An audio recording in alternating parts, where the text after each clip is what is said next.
हिंदी दुनिया की 5वीं सबसे ज्यादा बोली जाने वाली भाषा है। कहा जाता है कि कोई भी भाषा अपने मूल रूप में आने के लिए एक लंबी विकास प्रक्रिया से गुजरती है। ठीक ऐसा ही हिंदी के साथ भी है। हिंदी का इतिहास बेहद पुराना और स्वर्णिम है।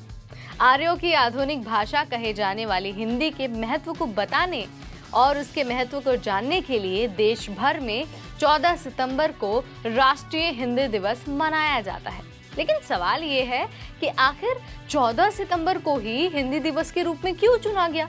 क्या हुआ था इस दिन? क्या है इसका महत्व और इसका हिंदी से क्या संबंध है? आपको सब कुछ हम इसी वीडियो में बताएंगे, बहुत आसान भाषा में, और समझा देंगे कि आखिर 14 सितंबर को ही हिंदी दिवस के रूप में क्यों मनाया जाता है।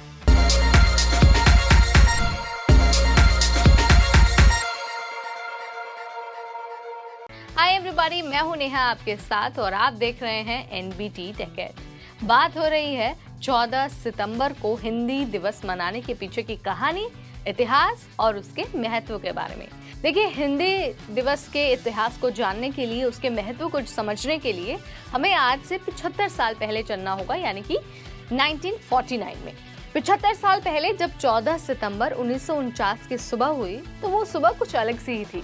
हो भी क्यों ना, 3 सालों के लंबे इंतजार के बाद फाइनली भारत की राजभाषा और लिपि क्या होगी ये तय होने वाला था। लेकिन राजभाषा तय करने का सफर इतना भी आसान नहीं था। डिबेट में हिंदी के नेताओं का कहना था कि हिंदी सबसे ज्यादा बोली जाने वाली भाषा है तो यही राष्ट्रभाषा होनी चाहिए। लेकिन जो गैर हिंदी भाषी जो नेता थे उनका तो कुछ और ही मानना था। उन्होंने अंग्रेजी को राजभाषा बनाने की वकालत की। भारत जैसे विविधताओं वाले देश में जहां अनेक भाषाएं बोली जाती हैं, अनेक रीति रिवाजों को माना जाता है, वहां किसी एक भाषा को चुनकर राजभाषा बनाना रेत पर महल बनाने जैसा था। काफी मशक्कत, बहुत सारे डिबेट और डिस्कशन के बाद ये निर्णय लिया गया कि संविधान के अनुसार अनुच्छेद 343 से 351 तक जो कानून बना है उसमें हिंदी को राष्ट्र नहीं बल्कि राजभाषा का दर्जा दिया गया है। इसके अलावा इस बात पर भी मुहर लगा दी गई कि आने वाले 15 सालों तक राजकीय काम के लिए अंग्रेजी का इस्तेमाल किया जाएगा। ये सब कुछ हुआ आज से 75 साल पहले, यानी कि 14 सितंबर 1949 को। लेकिन 15 साल होते होते अंग्रेजी को हटाने की मांग होने लगी।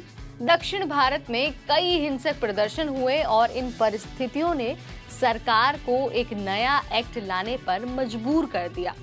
सरकार आधिकारिक भाषा एक्ट 1963 में लेकर आई, जिसने अंग्रेजी को राजकीय भाषा के रूप में बरकरार रखने की मांग की, लेकिन साथ ही हिंदी को बढ़ावा देने पर भी जोर दिया।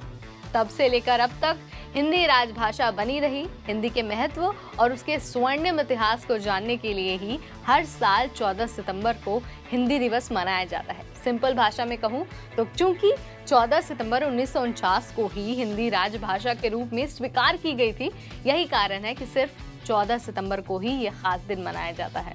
मुझे लगता है कि अगर आप अपने देश की संस्कृति को, उसकी जो अवधारणा है उसको समझना चाहते हैं, जानना चाहते हैं, तो आपको हिंदी जानना बहुत ज़रूरी है।